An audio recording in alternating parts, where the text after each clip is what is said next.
All right, all right, all right. What's up, guys? It's Jeremy Kulikowski here. I'm excited for another rockin' show today. It's going to be so good. We're going to be talking today about should I refinance? Should I sell my house? Specifically, should I do those things to be able to pay off debt? Should I sell to free up some cash, take advantage of the equity of my house? Should I refinance? Again, take some of that, just kind of roll it into that and just kind of just try to knock out the debt that way. Is that what I should do? Should I, or should I not do that? That's what we're going to be talking about today. So guys, this is a question I'm getting a lot right now. We're getting it from people in our program we're working with. We're getting it just from people in general. Like, should I refinance? Should I sell? So specifically, guys, here's what we're going to talk about. Okay. First things first. I'm going to start with a story. Okay. So when I was about 17 years old, we had a house out a little bit, kind of out in the country a little bit. And we started to notice there was a mouse problem. Okay. So we go out in the garage and you start to see all this poop and we're like, okay, what's the deal? So we got some mouse traps and we killed one, we killed another, we killed another, we killed another. We probably, I don't know, 13, 14 deep, and it wasn't going away. And we realized that I didn't realize this, but mice can reproduce, like a female mouse can reproduce like over 100, 100 mice, whatever, a year. It's just insane. And what we realized is that all we were doing was killing the baby mice, but we had to get to the parents. We had to get all the way deep into the, into the crevices of where this stuff was coming from, all the nastiness and all the darkness and all the stuff that was causing havoc and mess and poop and gross and urine and all this kind of crap. Okay. We had to get to the root. We had to kill the parents. So sorry if you like mice or an animal rights advocate or mice rights advocate. Sorry, but yeah, we killed the mice. We went to the root. So guys, here's the point of that story. Okay, you can refinance to try to, it's like, okay, we'll refinance and we'll just take all of our, the money equity from that. We'll throw it on the credit cards and we'll pay off this debt. We'll do that. You can do that. You can take your mortgage or you can take your house and you can take advantage of, super hot market right now, all that kind of stuff. You can absolutely do that and pay off debt. But here's the problem, guys.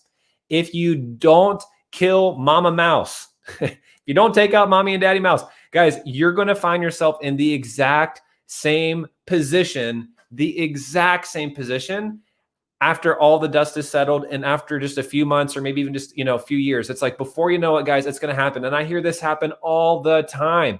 And guys, this is why it's super critical right now to talk about this, because again, things are really hot. And there's a lot of people that are like, we're sitting on a lot of equity right now. We could totally be, we could actually do this. And now what I'm saying is, I'm not saying it's inherently bad to do some of this stuff, but what I'm saying, guys, I'm going to be talking about the pitfalls.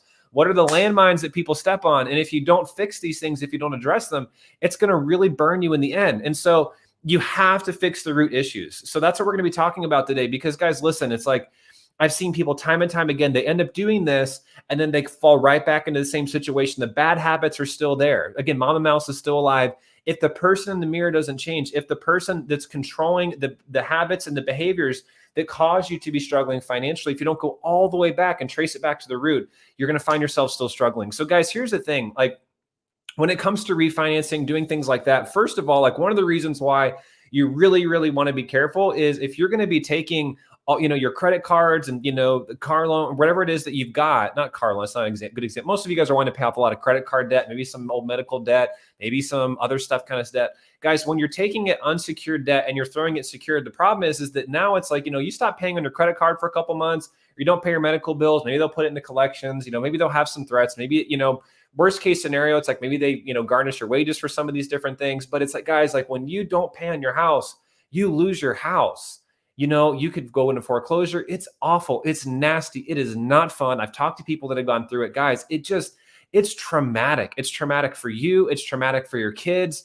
And a lot of you guys, I've talked to so many people even recently with all this COVID stuff, their kids being pent up at home, they're being pent up at home, all this sort of stuff. It's like their kids are struggling with behavioral issues. Everyone's dealing with so much more anxiety and overwhelm. The last thing most families need or marriages need or, kids need right now is to be completely uprooted, right? If you were to lose your job or if you were to have something happen medically where you couldn't work or things were to happen, the last thing you need is to be uprooted from that and have to like move in with your family or a friend or like have, all cram into a bedroom or two. It's just not healthy. So like the first thing I would say is, again, that's one of those big risks that you have to think about. The other thing, guys, is that if you're going to refinance, especially if you're like, okay, we got 10 years, 20 years left on the mortgage or 10 years left or whatever it is, and you're going to go back out to like a 30-year mortgage, guys, again, you're just kicking the can that much further down the road. And for so many people that we meet, it's like, you're already maybe in your 40s or 50s. It's like, do you really want to have a mortgage into your 70s? Do you really want to have your mortgage into your 80s? And the reality with that too is that, if you don't change the patterns of behavior, you're going to end up probably refinancing again after you get another, $20,000 or $50,000 worth of equity. And then you do it again. And guys, this is how people end up 90 years old, still with the mortgage. And guys, if you don't have again, we don't know what's going to happen with social insecurity, but if you don't have enough saved up, which I rarely meet anyone that does, then guys, like, who's going to pay for that mortgage? Who's going to pay for that? Plus the medical bills, plus all of the emergencies, all of the stuff that could happen, just keeping the lights on, it's like, who's going to pay for that? So that's the other thing I would just mention, guys. It's a huge risk that you have to keep in mind.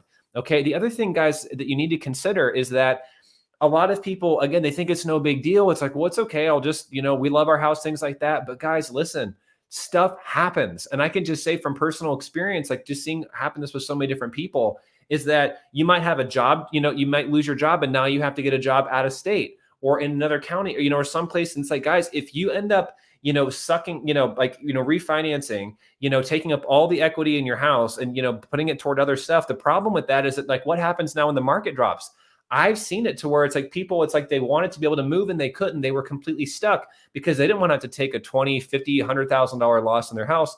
So they get stuck. And guys, if you have to move for a job reason, if something happens with a family member, there was a point where my grandma got incredibly sick. At one point, my mom had to uproot herself and completely move out of state and take care of her. And it was really difficult. And if she would have been stuck in a mortgage where she would have had to take a big loss, that would have really been difficult. So that's the other thing too, guys, is you have to keep in mind is the fact that it could very much put you in a pinch where now it's like, if for any reason you got to get out from that house, you can't.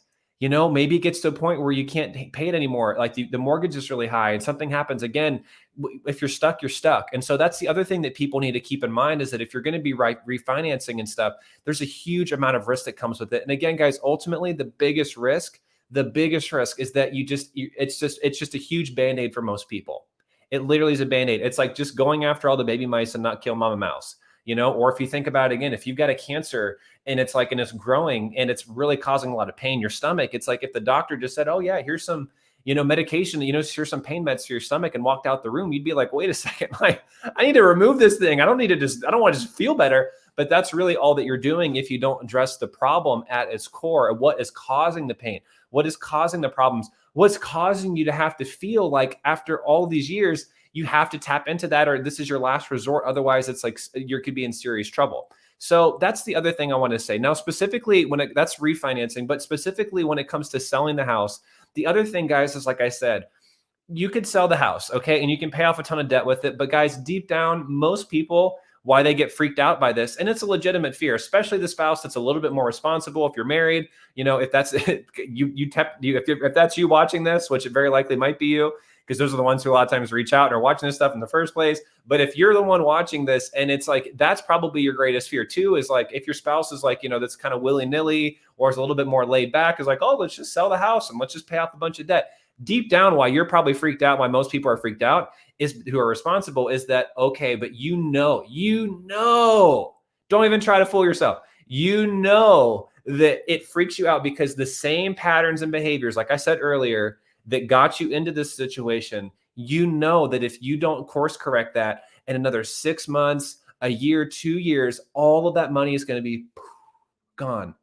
And you have so many references for that. You probably saw that with your parents growing up or other family members.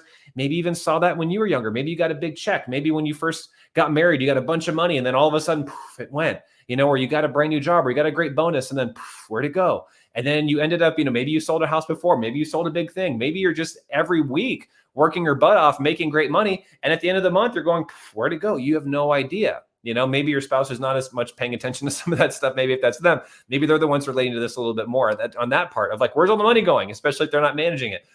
It just kind of disappears. And so that's the major thing, guys, is that if you end up using all that money, what happens is that now you're back in a pickle.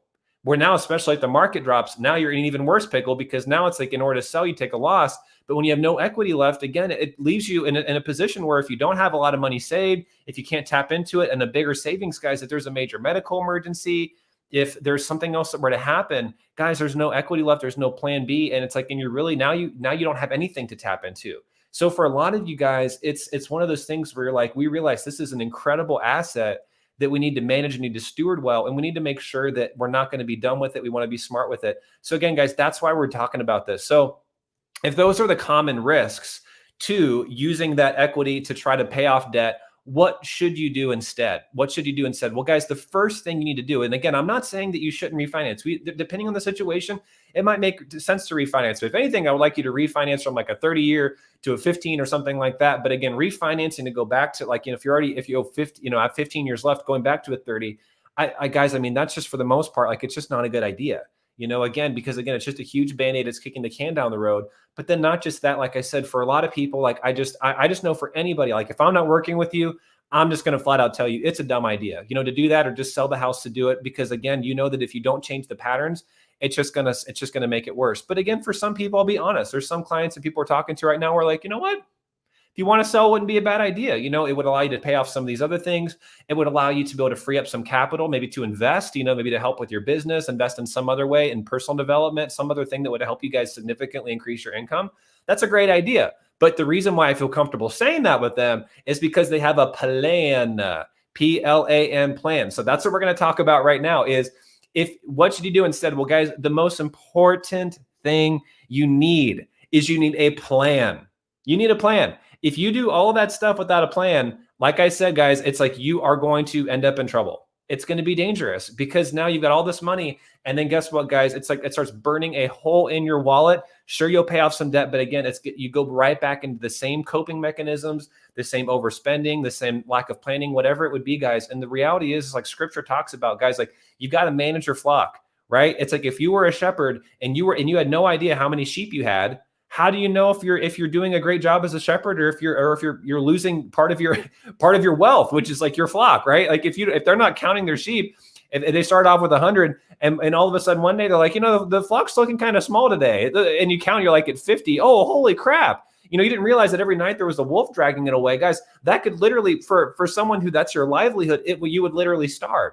And so even something as basic as that, that you have to have a plan for your money. If you don't have a plan for your money, guys, you're going to end up in trouble, period. And that's most people call us. It's like, they're like, we don't have a plan. And even then, guys, it's not just having a plan. You got to work it. You have to be consistent with it. You have to be able to develop the discipline, the excitement, the passion to want to follow through with it. If it's uninspiring, if it's overwhelming, if it's too complicated, you're going to find yourself sabotaging all day long. And then what happens is no amount of money that you bring in is going to be able to fix it. You're going to find that like you make more money, you lose more money, you make more money. And it's like, where did it go? Again, poof, it just kind of disappears into who knows where land. And then before you know it, you're going to find that you're making, $100,000 a year, $200,000 a year, $300,000 a year. And you're no further ahead significantly than where you were years ago. And some of you guys watching this, again, like leave a comment if you can relate to that, because so many people that reach out to us can. Okay. And so the first and most important thing is you have to have a plan. You've got to have a plan for your money. You've got to have a plan for how you're going to tackle the debt and how you're going to stay debt free. You need to have a plan for how you're going to be able to catch up on savings and the timelines and what that needs to look like and all the nerdy aspects of that. You need to have it. Like, it's just the reality. But not just that, guys. You need to have an inspiration. You need to have a motivation. You need to have clarity around a vision of why is it significant for you. You got to know what you want, but not just that. You have to know why you want it. You have to get super clear on what that looks like for you, what excites you about that, and why you're committed to it. And you have to know how to stay the course, because for some of you guys watching this, you're going to listen, the journey to get out of debt, or to be able to build wealth or catch up on retirement, guys, it's not just like a 6-month journey. It's not a 1-year journey. It's like a 6-year or a 16 or a 26-year journey for some different people, especially when you're doing it alone. So it is difficult. It takes time. And guys, you have to have something in place to not just actually help you manage it, but to inspire you. You have to have the right strategies, the right techniques, so that you stay motivated, so that you stay excited, that you don't burn out. Because guys, listen, I get it. It's exhausting. If you're trying to get out of debt or if you're trying to save up money, emergencies keep happening before you're like, every time we get ahead, something comes up. I totally get it. Been there, done that, got the t-shirt. I basically taught, I was tenured professor at that university. I get it. I understand it.